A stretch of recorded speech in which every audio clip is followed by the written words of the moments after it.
Quick little tour here. So I've made up my beds. I've used a bit of scrap hardwood for those beds.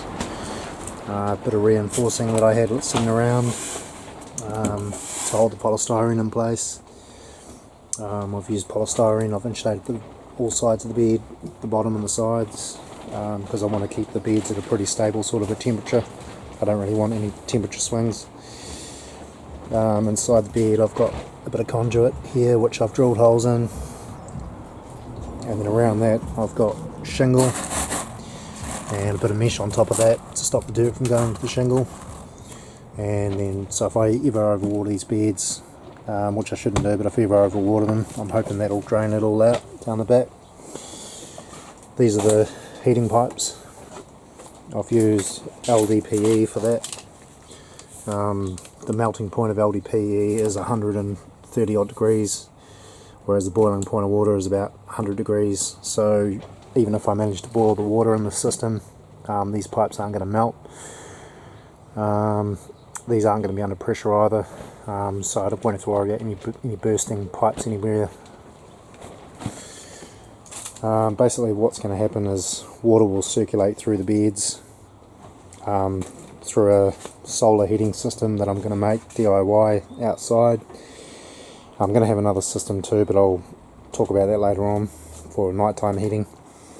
So basically the water will circulate through the system when needed, so I'll select the temperature that I want, so when it gets too cold the system will kick in, and when it's too hot a cooling system will kick in. And it's basically going to go into a container which I'm going to have over here. I've still got to build some shelving and stuff down there, and that'll also hold heat even if it's not pumping through the beds and release heat during the night.